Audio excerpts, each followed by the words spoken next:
Hi friends, welcome to mini சமையல். இன்றைக்கி நம்ம சேனலில் சூப்பரான டேஸ்ட்டில் எல்லாருக்குமே ரொம்ப பிடிச்ச டீ கடை போண்டா ரொம்பவே சிம்பிளான மெத்தடில் எப்படி செய்கிறதுன்னு தான் பார்க்க போகிறோம். இதை ரொம்பவே சிம்பிளாக நம்ம வீட்டில் செய்யலாம். செய்கிறதுக்கு அதிகபட்சம் ஒரு 20லேருந்து 25 நிமிஷத்துக்குள்ளே தான் ஆகும்.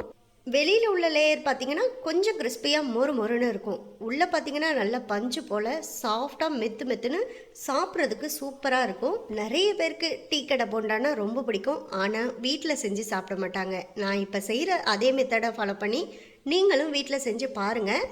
ரொம்பவே சிம்பிளாக செய்யலாம். இப்போ இந்த டீ கடை போண்டா எப்படி செய்யலான்னு வீடியோக்குள்ளே பார்க்கலாமா? இதை செய்கிறதுக்கு ஃபஸ்ட்டு ஒரு சின்ன மிக்ஸி ஜார் எடுத்துக்கோங்க. இதில் 3/4 கப் அளவுக்கு ஒயிட் சுகர் சேர்த்துக்கோங்க. கூடவே வாசனைக்காக ஒரு 3 ஏலக்காய் சேர்த்துக்கலாம். இப்போ இந்த சுகர் கூட ஏலக்காயையும் சேர்த்து நல்ல பவுடராக நைஸாக முதல்ல அரைச்சி எடுத்துக்கலாம். அடுத்ததாக ஒரு மிக்சிங் பவுல் எடுத்துக்கோங்க. அதில் 1 கப் அளவுக்கு மைதா மாவு சேர்த்துக்கலாம். மைதா மாவுக்கு பதிலாக கோதுமை மாவு சேர்க்குறதா கூட சேர்த்துக்கலாம். ஆனால் அந்த டீ கடை போண்டாவில் உள்ள டேஸ்ட்டு மாறாமல் அப்படியே கிடைக்கணும்னு நீங்கள் நினச்சிங்கன்னா மைதா மாவு சேர்க்கும்போது தான் அந்த டேஸ்ட்டு கிடைக்கும். இது கூடவே இப்போ நம்ம அரைச்சி வச்சுருக்க சுகர் பவுடரையும் சேர்த்துக்கலாம். இப்போ இந்த மைதா மாவு சுகர் பவுடர் ரெண்டையும் நல்லா ஒரு முறை இந்த மாதிரி மிக்ஸ் பண்ணி விட்டுக்கோங்க. கூடவே நம்ம என்ன தான் சுகர் சேர்த்தாலும் டேஸ்ட்டு இன்னும் கொஞ்சம் தூக்கலாக கிடைக்கணும்னா ஒரு 2 பிஞ்ச் அளவுக்கு உப்பு சேர்த்துக்கணும். அப்போ தான் இன்னும் நல்லா டேஸ்ட்டாக இருக்கும். அதனால் ஒரு 2 பிஞ்ச் அளவுக்கு மட்டும் உப்பு சேர்த்துக்கோங்க. 1/4 ஸ்பூன் அளவுக்கு பேக்கிங் சோடா சேர்த்துக்கோங்க. இந்த சோடா சேர்க்குறதுனால நமக்கு இந்த பணியாரம் நல்லா புஷ்ஷுன்னு உப்பி நல்லா சாஃப்டாக வெந்து வரும். அதுக்காக தான். இப்போ நம்ம சேர்த்த உப்பு சோடா ரெண்டையும் சேர்த்து நல்லா ஒரு முறை மாவோட கலந்து விட்டுக்கலாம். அடுத்ததாக இது கூட ஒரு 3/4 கப் அளவுக்கு நல்ல கெட்டியான தயிர், அதிகம் புளிப்பில்லாத தயிராக பார்த்து சேர்த்துக்கோங்க. நான் இன்றைக்கி வீட்டிலே ரெடி பண்ண தயிர் தான் சேர்த்துருக்கேன். உங்கள்கிட்ட வீட்டில் தயிர் இல்லைன்னா பேக்கெட் தயிர் கூட சேர்த்துக்கலாம். இப்போ நம்ம சேர்த்துருக்க தயிரையும் நல்ல மாவோடு சேர்த்து கலந்து விட்டுக்கலாம். இப்போ நம்ம தயிர் மட்டும் சேர்த்து கலந்து விடும்போது பார்த்திங்கனாலே நமக்கு இந்த மாவு ஓரளவுக்கு லிக்யூடாக வந்துடும் பாருங்கள்.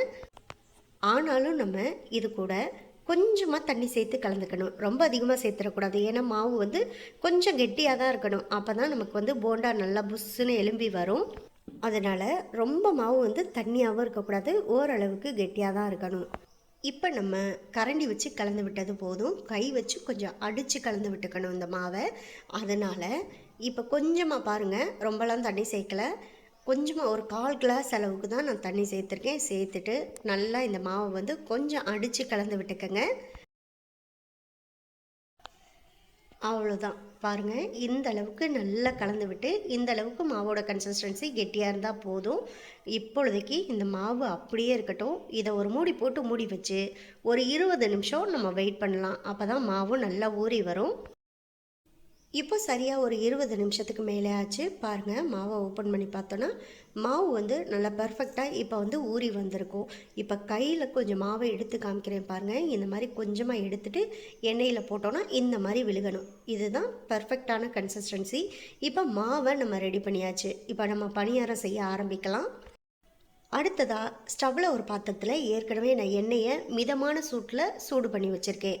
ரொம்ப அதிகமாக சூடு பண்ண வேணாம், மிதமான சூட்டில் சூடு பண்ணாலே போதும்.